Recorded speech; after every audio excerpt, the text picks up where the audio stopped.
পরিবেশটা এরকম থাকবে না।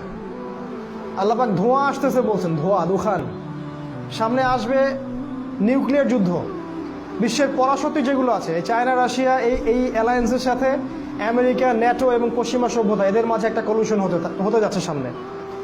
টাকার মান কমতে থাকবে, আপনার ব্যাংকিং সিস্টেমটা কলাপস করে যাবে।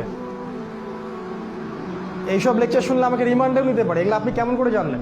আমি কোনো রকম পলিটিক্যাল দলের কথা শুনে এগুলো বলছি না। আমার কাছে কোরআন আছে, তো আমার কাছে হাদিস আছে, আমার অন্য জায়গায় যাওয়ার দরকার নাই। তো কোরআন এবং হাদিস এবং সমসাময়িক বিশ্বের গ্লোবাল অ্যাফেয়ার্স যদি মিলাই, তাহলে আপনি দেখবেন এগুলো হতে যাচ্ছে সামনে। যারা বিশ্বাস করছে না এই কথাগুলো, ওদেরকে ওদের রাস্তায় আমি ছেড়ে দিয়েছি।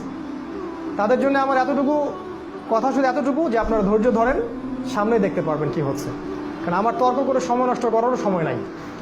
ব্যাংকিং সিস্টেম পড়ে যাবে, টাকার মান পড়ে যাবে, আরও কি পড়ে যাবে, আপনার এই যে সম্পত্তিগুলো আছে এগুলোকে দ্রুত আপনার উচিত হবে সোনা রূপায় কনভার্ট করে ফেলা। সোনা বা রূপা, অথবা জমি, অথবা ব্যবসা, অথবা গবাদি পশু, এগুলোতে কনভার্ট করেন দ্রুত। আর কি হতে পারে সামনে? পরিবেশটা এরকম থাকবে না। আল্লাহ পাক ধোঁয়া আসতেছে বলছেন, ধোঁয়া দুখান, সামনে আসবে নিউক্লিয়ার যুদ্ধ। বিশ্বের পরাশক্তি যেগুলো আছে, চায়না রাশিয়া, এই অ্যালায়েন্সের সাথে আমেরিকা, ন্যাটো এবং পশ্চিমা সভ্যতা, এদের মাঝে একটা কলিউশন হতে যাচ্ছে সামনে। এখানে মুসলিমরা কিন্তু কোনো রোল প্লে করছে না, আমরা না। এখানে চায়না রাশিয়ার এই যে কন্টিনেন্টটা আছে, এদের অ্যালায়েন্স এবং পশ্চিমা সভ্যতা আর ন্যাটো, এদের মাঝখানে মূলত হবে মালহামাটা, আমাদের সাথে হবে না। আমরা পরে এখানে ইনভলভ হব, যখন তাদের মাঝে কিছু শক্তি মুসলিমদেরকে আক্রমণ করবে, তখন মুসলিমরা অস্ত্র ধরবে। আমরা আগে অস্ত্র ধরবো না। এক পর্যায়ে যখন আমরা অস্ত্র ধরবো এবং মুসলিমদের নেতৃত্বের জন্য আল্লাহ পাক ইমামুল মাহদিকে পাঠাবেন, তখন খোরাসান থেকে বাহিনী যাবে জেরুজালেম বিজয় করতে। আল্লাহ রাসূল বলেছেন যে এমন কোনো শক্তি নাই যারা তাদেরকে আটকাতে পারবে, কোনো শক্তি পারবেন। লা তাজালু তাইফাতাম মিন উম্মতি যাহিরিনা আলাল হক, এটাকে আবার অনেকে অন্য জায়গায় মিলাইছেন।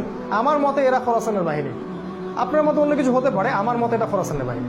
তাদেরকে আজ পর্যন্ত কেউ পরাজিত করতে পারেনি। এখন পর্যন্ত তারা আত্মসমর্পণ করেনি, হাঁটু কেড়ে দেয়নি। এটা সামনে হতে যাচ্ছে, তাদের হাতে আল্লাহ পাক জেরুজালেম বিজয় দিবেন। কিন্তু এই যে মালহামার কথা বলছি, এখানে আপনি বাঁচতে পারবেন কিনা সেটা চিন্তা করেন। এখানে প্রতিটা কান্ট্রি কোনো না কোনোভাবে ইনভলভ হয়েই যাবে, কেউ সরাসরি, কেউ পরোক্ষভাবে। বাংলাদেশ যদি ইনভলভ নাও হয়, তাকে অর্থনৈতিকভাবে চাপে ফেলা হবে এবং আপনি সাপ্লাই যেগুলো সেগুলো বন্ধ হয়ে যাবে। আপনি ফ্রেশ এয়ার পাবেন না, আপনি ফ্রেশ খাবার পাবেন না। কি খাবেন, কি পরবেন, ওষুধ কোথা থেকে পাবেন, জলবায়ু, ফ্রেশ বাতাস কোথায় পাবেন, এগুলো চিন্তা করেন। আপনার মেয়ে কিভাবে বাঁচবে, আপনার মা বোনকে কোথায় নিয়ে যাবেন, চিন্তা করেন। এগুলো সামনে হতে যাচ্ছে, এই কলিউশনগুলো হবে সামনে। আরও আছে যেটা আমরা এখনও দেখছি না এবং ওয়ার্ল্ডের দিকে যাচ্ছে, সেটা হলো যে এটা 1-2 বছরের মধ্যে শেষ হয়ে যাবে না, এটা 7 থেকে 10 বছর ব্যাপী এই গেরিলা ওয়ারগুলো হতে থাকবে। বিশ্ব আর আগের অবস্থায় ফিরবে না। এই যে সায়েন্টিফিক টেকনোলজি দেখছেন, এটা কোলাপস করে যাবে। আপনি ইন্টারনেট পাবেন না, ইলেকট্রিসিটি পাবেন না, কিছুই পাবেন না।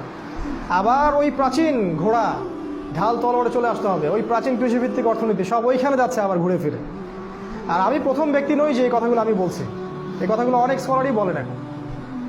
তো এই সিচুয়েশন সামনে আসতে যাচ্ছে, পরিস্থিতি ভালো নয়।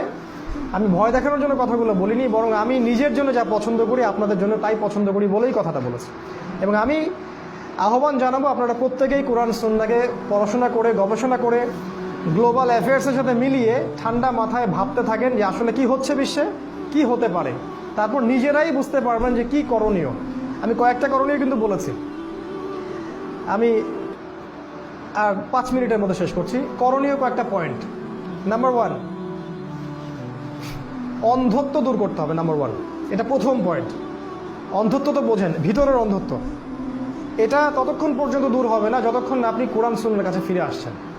এবং কোরআন সুন্নাহকে ওই তোতা পাখির মতো পড়লে হবে না, ঠান্ডা মাথায় ভেবে চিন্তে গবেষণা করতে হবে। ওই এই কিতাব মুখস্থ করলাম আর সেই কিতাব মুখস্থ করলাম, এই দাওরা ফারেক, ওই ফারেক, এগুলো ফারেক টারেক দিয়ে এখন খাওয়া নাই। এরা উম্মাকে কিছু দিতে পারতেছে না এখন, খুবই অল্প। যারা দিতে পারতেছে তারাও খুব অল্প। দেখবেন হাফেজিয়া মাদ্রাসায় পড়ে একটা হিফজখানায় চাকরি করতেছে, দ্যাটস অল। তার কাছে মনে হয় কোরআন এতটুকুর জন্যই নাজিল হয়েছে। আল্লাহ পাক কি বললেন প্রথম আয়াতে, আমি যে তেলাওয়াত করলাম, কোরআনের সব কিছুর সমাধান আছে। সমাধান দিবে এটা কি? স্কলাররা দিবে। তারাই যদি না বোঝে তাহলে কেমন করে সমাধান দিবে?